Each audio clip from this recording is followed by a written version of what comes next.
और इस वक्त आपको सीधे ले चलते हैं वजीर आजम नरेंद्र मोदी की मन की बात प्रोग्राम में। दुनिया अनेक परिवर्तनों के दौर से गुजर रही है। आज जब 2 गज की दूरी एक अनिवार्य जरूरत बन गई है, तो इसी संकट काल ने परिवार के सदस्यों को आपस में जोड़ने और करीब लाने का काम भी किया है। लेकिन इतने लंबे समय तक एक साथ रहना, कैसे रहना, समय कैसे बिताना, हर पल खुशी भरी कैसे हो, तो कई परिवारों को दिक्कतें आई।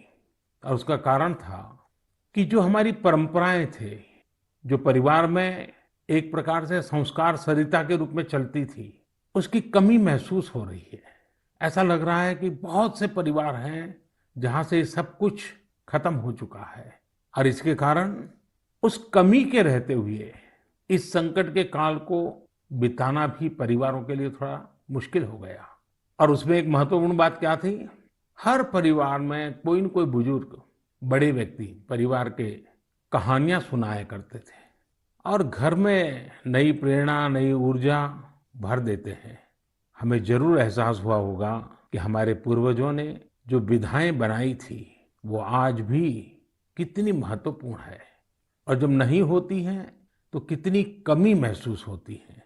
ऐसी ही एक विधा, जैसे मैंने कहा, कहानी सुनाने की कला, स्टोरी टेलिंग। साथियों, कहानियों का इतिहास उतना ही पुराना है जितनी की मानव सभ्यता। Where there is a soul, there is a story. कहानियां लोगों के रचनात्मक और संवेदनशील पक्ष को सामने लाती हैं, उसे प्रकट करती हैं। कहानी की ताकत को महसूस करना हो तो जब कोई माँ अपने छोटे बच्चों को सुलाने के लिए या फिर उसे खाना खिलाने के लिए कहानी सुना रही होती है, तब देखें। मैं अपने जीवन में बहुत लंबे अरसे तक एक परिव्राजक के रूप में रहा। घुमंत ही मेरी जिंदगी थी। हर दिन नया गांव, नए लोग, नए परिवार। लेकिन जब मैं परिवारों में जाता था तो मैं बच्चों से जरूर बात करता था, और कभी कभी बच्चों को कहता था कि चलो भाई मुझे कोई कहानी सुनाओ। तो मैं हैरान था। बच्चे मुझे कहते थे, नहीं अंकल, कहानी नहीं, हम चुटकुला सुनाएंगे। और मुझे भी वो यही कहते थे कि अंकल आप हमें चुटकुला सुनाओ। यानी उनको कहानी से कोई परिचय ही नहीं था। ज्यादातर उनकी जिंदगी चुटकुलों में समाहित हो गई थी। साथियों, भारत में कहानी कहने की या कहें किस्सा गोई की एक समृद्ध परंपरा रही है। हमें गर्व है कि हम उस देश के वासी हैं जहां हितोपदेश और पंचतंत्र की परंपरा रही है, जहां कहानियों में पशु पक्षियों और परियों की काल्पनिक दुनिया गढ़ी गई ताकि विवेक और बुद्धिमत्ता की बातों को आसानी से समझाया जा सके। हमारे यहाँ कथा की परंपरा रही है। ये धार्मिक कहानियां कहने की प्राचीन पद्धति है। इसमें कथाकाल क्षेवम भी शामिल रहा है। हमारे यहाँ तरह तरह की लोक कथाएं प्रचलित हैं। तमिलनाडु और केरल में कहानी सुनाने की बहुत ही रोचक पद्धति है। इसे विल्लू पाठ कहा जाता है। इसमें कहानी और संगीत का बहुत ही आकर्षक सामंजस्य होता है। भारत में कठपुतली की जीवंत परंपरा भी रही है। इन दिनों साइंस और साइंस फिक्शन से जुड़ी कहानियां एवं कहानी कहने की विधा लोकप्रिय हो रही है। मैं देख रहा हूं कि कई लोग किस्सा गोई की कला को आगे बढ़ाने के लिए सराहनीय पहल कर रहे हैं। मुझे gaathastory.in जैसी वेबसाइट के बारे में जानकारी मिली, जिसे अमर व्यास बाकी लोगों के साथ मिलकर चलाते हैं।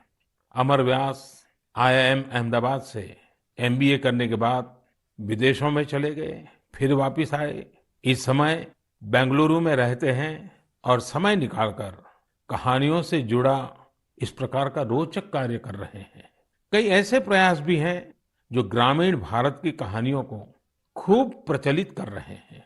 वैशाली व्यवहारे देशपांडे जैसे कई लोग हैं जो इसे मराठी में भी लोकप्रिय बना रहे हैं।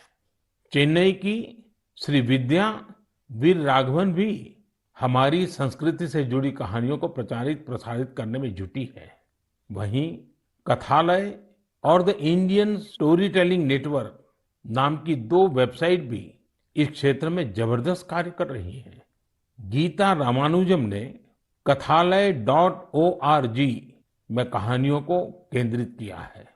वहीं the Indian story telling network के जरिए भी अलग अलग शहरों के स्टोरी टेलर्स का नेटवर्क तैयार किया जा रहा है। बेंगलुरु में एक विक्रम श्रीधर है जो बापू से जुड़ी कहानियों को लेकर बहुत उत्साहित हैं।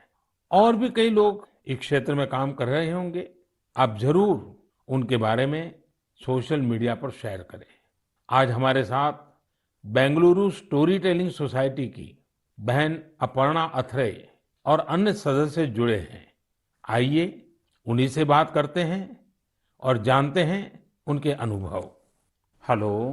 नमस्कार आदरणीय प्रधानमंत्री जी, कैसे हैं आप?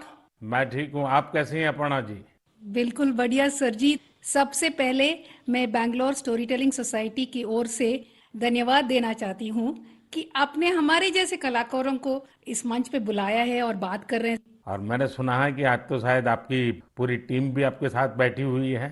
जी जी बिल्कुल बिल्कुल सर। तो अच्छा होगा कि आपकी टीम का परिचय करवा दें ताकि मन की बात के जो श्रोता है उनको परिचय हो जाए कि आप लोग कैसा बड़ा अभियान चला रहे हैं। सर, मैं अपर्णा अत्रेया हूँ। मैं 2 बच्चों की माँ हूँ, एक भारतीय वायुसेना के अफसर की बीवी हूँ और एक पैशनेट स्टोरी टेलर हूँ सर। स्टोरी टेलिंग की शुरुआत 15 साल पहले हुई थी जब मैं सॉफ्टवेयर इंडस्ट्री में काम कर रही थी। तब मैं CSR प्रोजेक्ट्स में वॉलंटरी काम करने के लिए जब गई थी, तब हजारों बच्चों को कहानियों की माध्यम से शिक्षा देने के मौका मिला। और ये कहानी जो मैं बता रही थी वो अपनी दादी माँ से सुनी थी। लेकिन जब कहानी सुनने वक्त मैं जो खुशी उन बच्चों में देखा, मैं क्या बोलूँ आपको, कितनी मुस्कुराहट थी, कितनी खुशी थी। तो उसी समय मैंने तय किया कि स्टोरी टेलिंग मेरे जीवन का एक लक्ष्य होगा सर। आपकी टीम में और कौन है वहाँ? मेरे साथ हैं शैलजा संपत। नमस्कार सर। नमस्ते जी। मैं शैलजा संपत बात कर रही हूँ। मैं तो पहले टीचर थी, उसके बाद जब मेरे बच्चे बड़े हुए तब मैंने थिएटर में काम शुरू किया और फाइनली कहानियों को सुनाने में सबसे ज्यादा संतृप्त मिला। धन्यवाद। मेरे साथ सौम्या है। नमस्कार सर। नमस्ते जी। मैं हूँ सौम्या श्रीनिवासन। मैं एक साइकोलॉजिस्ट हूँ। मैं जो काम करती हूँ बच्चों और बड़े लोगों के साथ, उसमें मैं कहानियों के द्वारा मनुष्य के नव रसाओं को जगाने में कोशिश करती हूँ और उसके साथ चर्चे भी करती हूँ।